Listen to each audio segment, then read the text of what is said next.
Problemado pa rin hanggang ngayon ang ilang taga Biri Island sa Northern Samar kung paanong babangon. Matapos padapain ng bagyong Enteng ang kanilang mga tirahan.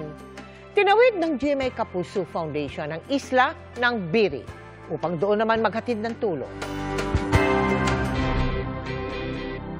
Paraiso kung ituring ang Biri Island sa Northern Samar dahil sa angking nitong ganda. Pero dahil sa bagsik ng bagyong Enteng, ang ilang lugar doon, heto na ngayon. Bukod sa ulan at baha, nagka-landslide rin sa barangay Santo Niño. Yung bundok bumigay, yun, nawash out yung tubig palabas. Kaya tinamaan itong bahay dito sa paligid. Nagkaroon po ng casualty, 2.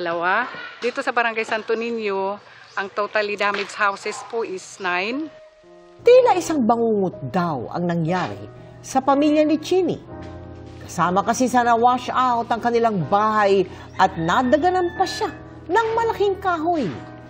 Akala ko po kanapulan ko na po.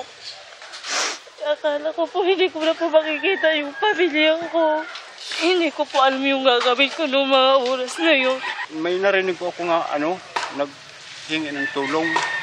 Hawakan ko po siya sa ilalim ng tubig. Ibinangon ko po ang niya para makahinga. Sa kabila ng unos, laking pasasalamat pa rin daw ni Chini at ligtas silang pamilya. Sa pagpapatuloy ng Operation Bayanihan ng GMA Kapuso Foundation sa Northern Samar, tinawid natin sakay ng bangka ang mga relief goods para maipamahagi sa mga nasalantang residente sa Biri Island. Maraming salamat po sa GMA Kapuso Foundation. Kahit napakalayo nito, inabot pa din ng inyong foundation. Nagbigay rin tayo ng relief goods at nagpakain ng lugaw sa bayan ng Lavezares.